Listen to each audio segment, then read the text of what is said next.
السلام علیکم ساتھیوں، میں فیضان رضا آپ سبھی کا F R knowledge network میں سواگت کرتے ہیں۔ میں امید کرتا ہوں کہ آپ سبھی خیر و عافیت سے ہوں گے۔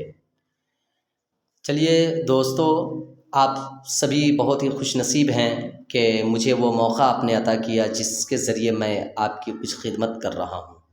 تو آج کے اس ویڈیو میں آپ سبھی کو یہ محمد محسن سید محمد محسن کی لکھی ہوئی کہانی فرار، ان کا مرکزی خیال، ان کی جو اصل خلاصہ ہے وہ میں پیش کرنے کی کوشش کر رہا ہوں۔ اس کے بعد انشاءاللہ اگلے ویڈیو میں آپ کو محمود سے ریلیٹڈ کچھ کہانیاں پیش کروں گا۔ تو چلیے دیکھتے ہیں کہ سید محمد محسن نے کیا کچھ کہا ہے فرار کے بارے میں۔ کہہ رہے اس افسانے میں ایک نوجوان مرد محمود کا کردار سامنے آتا ہے جو حصول تعلیم کے لیے سرگردہ رہتا ہے اور عام نوجوانوں کے برخلاف ہاسٹل میں ایک ایسی مثالی زندگی گزارنا چاہتا ہے جو ایک اچھے طالب علم کی پہچان ہوتی ہے۔ دیکھیے، یعنی محمود بہت ہی اچھا بچہ ہوتا ہے، وہ ہمیشہ اچھی زندگی گزارنا چاہتا ہے، لیکن ساتھیوں کے اکسانے پر وہ تفریح کی طرف مائل ہو جاتا ہے، لیکن وہ ایک نفسیاتی الجھن کا بہرحال شکار رہتا ہے۔ اور محمد محسن کی جو بھی کہانیاں ہیں، جو بھی افسانے ہیں، وہ نفسیات سے ریلیٹڈ ہی ہیں، ٹھیک ہے۔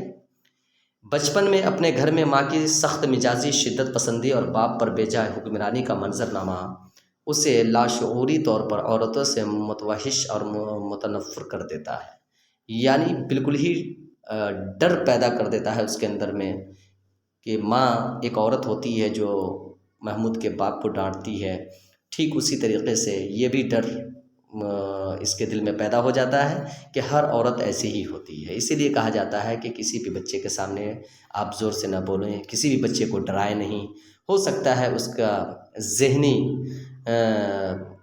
ذہنی قوت بالکل ہی بگڑ جائے، اس کا ذہنی حالت جو ہوتی ہے وہ خراب ہو جائے۔ اس لیے ہمیشہ یاد رکھیں کہ بچوں کو کبھی بھی آپ بلا جھجک یعنی بات نہ کریں، اس کو ڈرائے نہیں، دھمکائے نہیں، بلکہ بڑے ادب اور پیار کے ساتھ ان کے سامنے پیش آئیں۔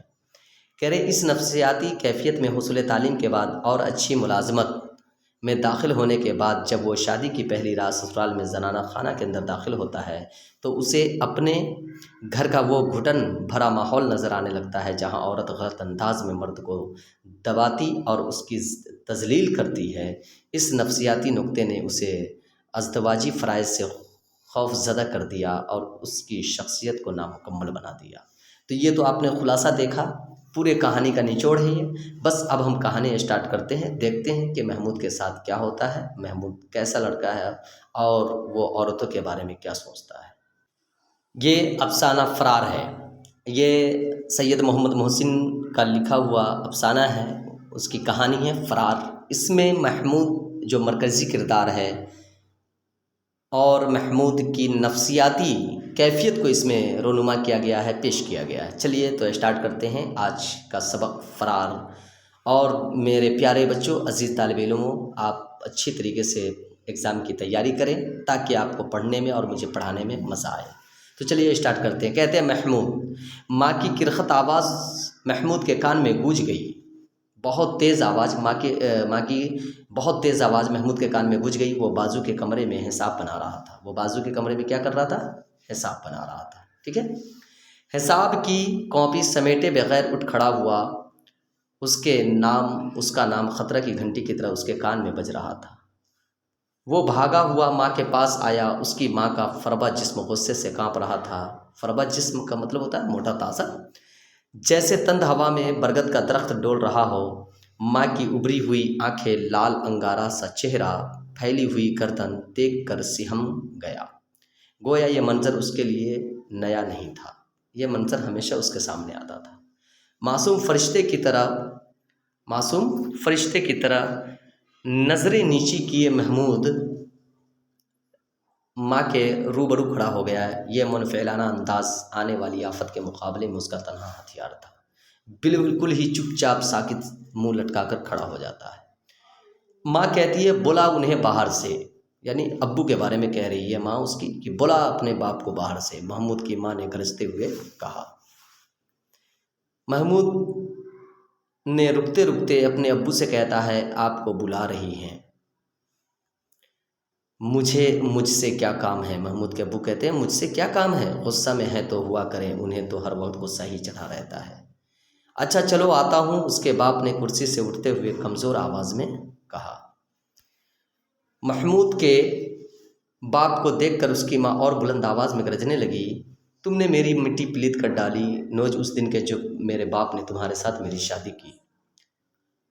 آخر کچھ کہو گی بھی یا یوں ہی بکتی جاؤ گی؟ محمود کے باپ نے آہستگی سے سوال کیا۔ اب محبوب کی ماں کہتی ہے ہاں ہاں میں تو بکواس مچاتی ہوں، پاگل سری سب کچھ ہوں۔ ارے بھائی میں کب کو تمہیں پاگل کہہ رہا ہوں، اپنے منہ جو چاہو کہہ لو۔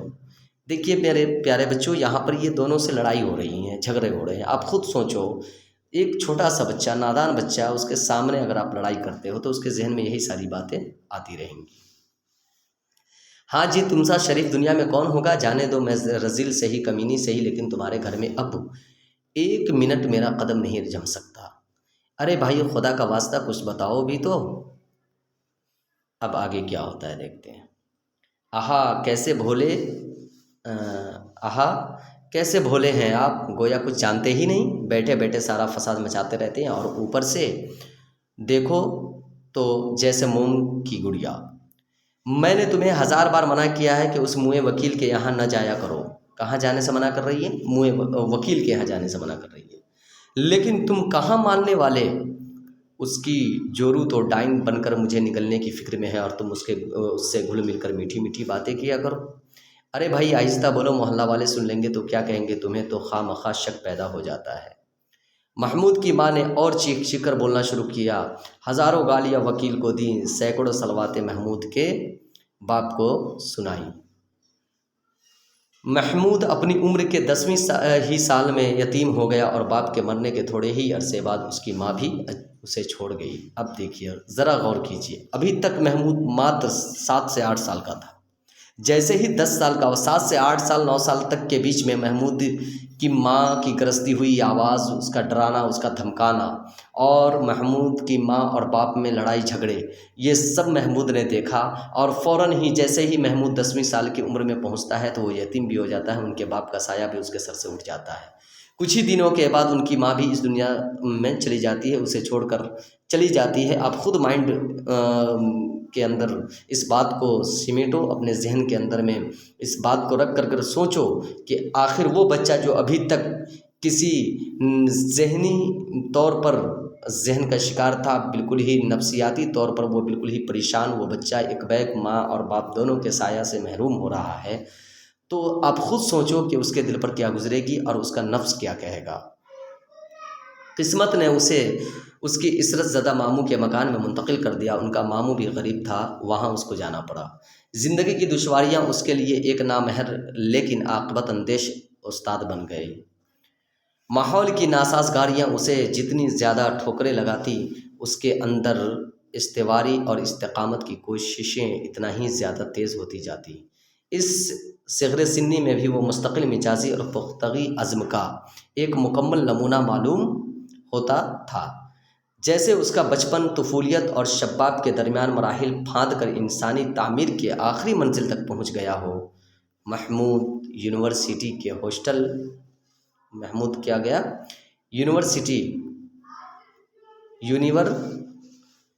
محمود یونیورسٹی کے ہاسٹل میں رہتا تھا، جہاں اس کی تنہائی پسندی اور رہبانیت کا اس کے ساتھ بڑا مذاق اڑایا کرتے تھے۔ یعنی بالکل ہی محمود اکیلا رہتا تھا، بالکل ہی تر و تنہا رہا کرتا تھا، تر و تنہا رہنے کی وجہ سے ان کا اکثر مذاق اڑایا کرتے تھے ان کے ساتھی۔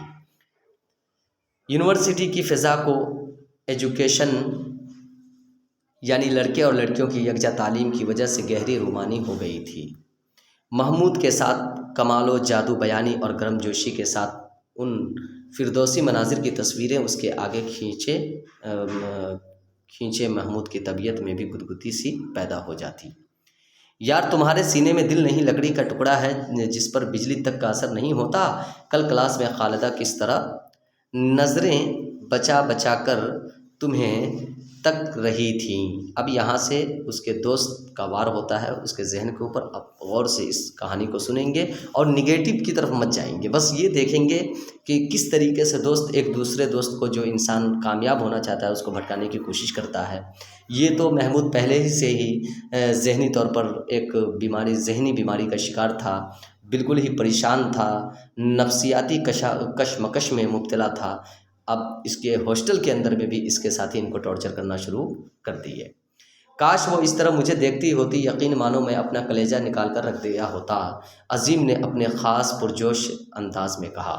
اب عظیم اس کا دوست تھا، اس طریقے کی باتیں اس کے سامنے کر رہا ہے۔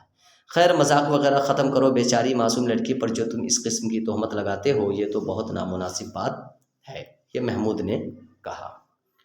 اب اس کا ساتھی کہتا ہے تہمت کیسی؟ تہمت کیسی؟ ہم انہیں گھورتے رہیں اور وہ بیچاریاں ہمیں تکنے سے بھی رہیں، اور بھئی تمہیں تو اپنا مول معلوم نہیں۔ اس کا دوست کہتا ہے کہ تم کتنے پیارے ہو، تمہاری کیا اوقات ہے، تمہیں خود اپنے اوقات، تمہارے اپنی قدر کی قیمت نہیں معلوم ہے، سب لوگ تمہیں چاہتے ہیں لیکن تم ایک ذرا بھی اپنی چاہت کو آگے کی طرف نہیں بڑھانا چاہتے ہو۔ لیکن محمود پڑھنے والا بچہ تھا، وہ آگے کچھ کرنا چاہتا تھا کیونکہ بہت زیادہ پریشانیاں اور دشواریوں کا اس نے سامنا کیا تھا۔ کہہ رہے کاش میرے اندر تمہاری شکل و صورت ہوتی، میری زندگی ایک مستقل رومانی ہوتی، رومانی۔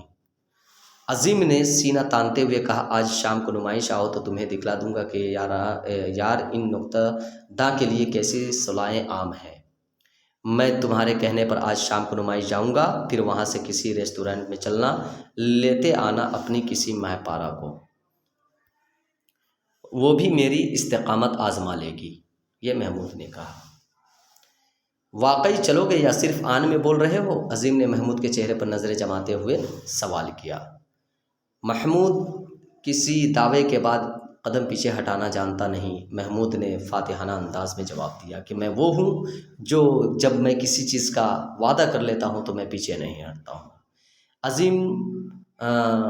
عظیم نے محمود سے وعدہ لے کر چلا گیا، لیکن محمود اپنی عجیب تاثراتی کشاکش میں مبتلا ہو گیا، جیسے کوئی کسی گناہ کے ارتکاب کا ارادہ کر کے پچھتانے لگا ہو، اور نتائج کے موہوم لیکن ہوش ربا تصورات و کیفیات کے سانچے میں ڈھل کر اس کی روح میں پیوست ہو رہا ہو۔ محمود تو اس وقت جذبات میں آ کر کہہ دیا کہ ہاں ٹھیک ہے میں چلوں گا نمائش پہ، لیکن اب بعد میں یہ کشاکش میں مبتلا ہو گیا، بالکل ہی پریشان ہونے لگا کہ میں نے یہ کیا کر دیا، اب میں کیا کروں۔ محمود کی انگلیاں غیر اضطرابی طور پر رہ کر اس کی نبض ٹٹولنے لگی، جیسے اسے بخار کا احساس ہو رہا ہو۔ اس کے دل میں ایک غیر معمولی وحشت ناک دیوانگی کی کیفیت محسوس ہو رہی تھی۔ کوئی رات کے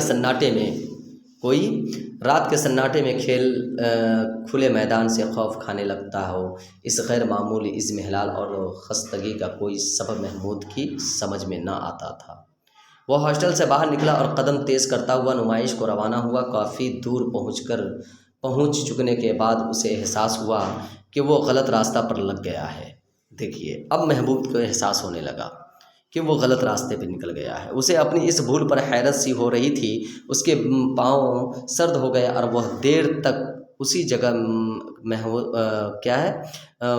مبہوت کھڑا رہا، ایک دم بالکل ہی ساکت چپ چاپ کھڑا رہا، جیسے اسے سکتہ سا ہو گیا ہو۔ اب نمائش جانا بالکل بے سود ہے، اس نے کہا۔ عظیم انتظار کر کے کہیں اور جا چکا ہوگا۔ وہ اپنے کمرے کی طرف لوٹ آیا اور کرسی پر بیٹھ کر اپنی اس خود فراموشی کا جائزہ لینے لگا۔ آخر اسے ہو کیا گیا تھا، اس کی سمجھ میں کچھ نہ آتا تھا۔ اپنی خود اعتمادی پر یہ کاری ضرب کئی دنوں تک محمود کے دماغ میں الجھن پیدا کرتی رہی۔ گو عظیم سے اس نے طبیعت کی خرابی کا عذر پیش کر دیا تھا، جسے عظیم نے بہانہ سازی کہہ کر ٹال دیا۔ اس کے بعد یونیورسٹی کی تعلیم کے بعد مقابلہ کے امتحان میں شامل ہوا اور اسے ڈپٹی کلکٹر مل گئی۔ اب محمود دیکھیے، جو بھی ساتھی، اکثر ہم لوگوں کے ساتھ کوئی نہ کوئی غلط ساتھی ملتا ہے، لیکن محمود کے ساتھ بھی ایسا ہی ہوا۔ محمود نے بہت ساری پریشانیوں کا سامنا کیا، اس کے بعد ہاسٹل میں بھی اس کو پریشانیوں کا سامنا کرنا پڑا۔ دوست ان کو بہت طعنہ و تشنا دیا کرتے تھے۔ دوستوں کی بات میں نہ آ کر وہ اپنی خود اعتمادی پر بھروسہ رکھا اور پھر وہ غلط کام سے اپنے قدم کو روکا۔ پھر اس کے بعد وہ مقابلے کے امتحان میں شامل ہوا اور وہ ڈپٹی کلکٹر بن گیا۔ اب اس کے بعد پھر کیا ہوتا ہے، نسبتیں اس کی تعلیم کے وقت ہی سے آتی تھی، اب بڑے بڑے گھرانوں سے پیام آنے لگے۔ ایک دن محمود گھر سے واپس آیا تو گھر کی ویرانی سے کاٹتی ہوئی سی محسوس ہوئی۔ اسے اپنی زندگی حیات کی ایک بے روح نقل نظر آنے لگی۔ ابھی تک وہ عورتوں سے بہت ڈر رہا ہے، ابھی بھی ڈر رہا ہے، اور لیکن جب وہ گھر واپس آیا تو اس کو تنہائی محسوس ہونے لگی اور بالکل ہی تنہائی کاٹ رہی تھی۔ گھر کے سناٹے میں دیوار سے لگی ٹک ٹک کرتی ہوئی گھڑی اس کے دماغ پر ٹھوکریں سی مارنے لگی۔ گھڑی کا پنڈولم اسے اپنی ذات کا مرقع معلوم ہونے لگا۔ ویسا ہی ایک طریقہ اور ایک رنگ پر حرکت کرتا ہوا وہ کب تک مشین کے پرزوں کی طرح زندگی گزارتا رہے گا۔ اس نے سوچا اور فیصلہ کر لیا کہ وہ بہت جلد شادی کر کے زندگی کی کیف معابیوں سے ہمکنار ہو کر رہے گا۔ ایک شام کو اس نے اپنی ساری پچھلی نسبتوں پر نئے سرے سے غور کرنا شروع کر دیا۔ اکثر و بیشتر کے متعلق اسے علم تھا کہ وہاں اب اس کے لیے جگہ خالی نہ رہی تھی۔ باقی مادہ چند نسبتوں میں اسے ہر اعتبار سے قابل اعتنا معلوم ہوئی۔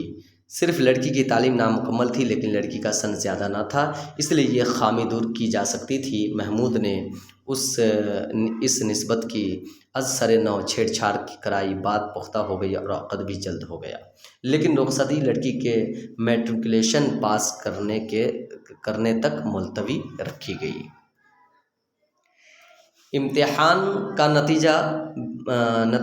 نتیجہ زبیدہ کی خاطر خواہ کامیابی کا مژدہ لایا۔ اب اس لڑکی کا نام کیا تھا؟ زبیدہ تھا، یاد رکھیں گے، ہے نا۔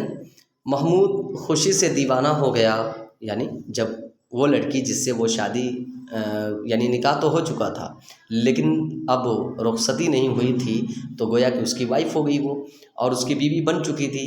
تو بھائی ہر کوئی جب اس کی بیوی کامیاب ہوگی تو خوشی تو محسوس ہوگی۔ محمود کو بہت خوشی ہوئی، اس کے خواب اب حقیقت بننے والے تھے۔ وہ اس خیال کی لذت سے سرشار ہو رہا تھا۔ دوسرے ہی دن سے محمود اپنی شادی کی تیاری میں منہمک ہو گیا۔ اس نے دفتر سے 2.5 ماہ کی مسلسل فرصت لی، یعنی چھٹی لے لی۔ شادی کے اخراجات پر اس نے کثیر رقم خرچ کی، شہر کے سارے معززین کو بارات کی شرکت کی دعوت دی۔ لیکن اب کیا ہوتا ہے، سسرال میں قدم رکھنے کے بعد اس کے اندر ایک عجیب حیرت انگیز تغیر پیدا ہونے لگا، یعنی چینجنگ پیدا ہونے لگا۔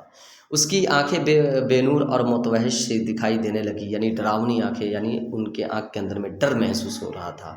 اس کا جسم برف کی طرح سرد ہوتا جا رہا تھا اور چہرہ کی سرخی رفتہ رفتہ پھیکی پڑتی جا رہی تھی، جیسے کوئی دور سے ایک بھیانک منظر دیکھ رہا ہو۔ باہر کے لوازمات کے بعد جب محمود کو زنانہ مکان کے اندر لے جایا جانے لگا تو اس کے پاؤں میں لڑکھڑاہٹ پیدا ہو گئی اور اس کے سارے جسم میں ایک ہیبتناک تھرتھراہٹ، جیسے اسے شدت کا جاڑا لگ رہا ہو۔ آگے قدم بڑھانا اس کے لیے ناممکن ہو گیا۔ عورتوں میں محمود کی اس کیفیت پر ہلچل سی مچ گئی۔ اس کے سسر کو اطلاع دی گئی، وہ بھاگا ہوا محمود کے قریب آیا، مزاج پرسی طبیعت کا حال دریافت کیا، لیکن محمود کو جیسے سانپ سونگھ گیا تھا، اس کے منہ سے ایک لفظ نہ نکلا، جیسے وہ دفعتاً گنگا ہو گیا، اس نے ابھی بولنا سیکھا ہی نہ ہو۔ تو میرے پیارے عزیز طالب علموں، آپ نے دیکھا کہ ایک یعنی فرار افسانے میں آپ نے دیکھ لیا کہ کس طریقے سے اگر کسی کے ساتھ ڈرانا دھمکانا کیا جائے، شروع سے اس کو ٹارچر کیا جائے، تو جو انسان جس انسان کو ڈراتا ہے، جیسے سپوز ڈیٹ چھوٹے بچے کو آپ دیکھیں، اس انسان کے پاس لے جائیں، جیسے کہ مان لیجیے 2 سال کا بچہ ہو یا 4 سال کا بچہ ہو، اگر کوئی آدمی اس کو گود میں لیتا ہے، اگر پیار کرتا ہے، چاکلیٹ کھلاتا ہے، تو بچہ اس کے پاس آسانی سے چلا جاتا ہے۔ لیکن اسی میں سے کوئی انسان اگر اس بچے کو گود میں بھی لے لیکن ڈانٹتے ہوئے لے تو بچہ رونے لگتا ہے، اور فوراً ہی اس کے گود میں تو دور کی بات ہے اس کے چہرے کو بھی دیکھنا نہیں چاہتا ہے۔ جیسے ہی اس کے چہرے پہ اس بچے کی نظر پڑتی ہے تو وہ رونا دھونا شروع کر دیتا ہے۔ بس یہی چیز ہے نفسیاتی، یعنی کہ نفسیاتی بیماری کا جو بھی جو کہا جاتا ہے نا، نفسیاتی ذہنی طور پر جو لوگ بیمار ہوتے ہیں، نفسیاتی طور پہ جو بیمار ہوتے ہیں، ایسے انسان ہوتے ہیں۔ اس لیے کبھی بھی ہم لوگوں کو بھی چاہیے کہ بچے کو نہ ڈرائے نہ دھمکائے، اور ان کو پیار سے جتنا ہو سکے آپ سبھی بات کریں۔ تو انشاءاللہ میرے دوستوں، مجھے امید ہے کہ آپ سبھی کو اس کہانی میں کچھ سیکھنے کو ملا ہوگا۔ مجھے اجازت دیجیے، اور ایک چیز اور، کل سے میں 7 بجے سے لے کر 8 بجے تک لائیو کلاس چلاؤں گا۔ انشاءاللہ مجھے امید ہے کہ آپ سبھی اس لائیو کلاس میں ضرور شرکت کریں گے۔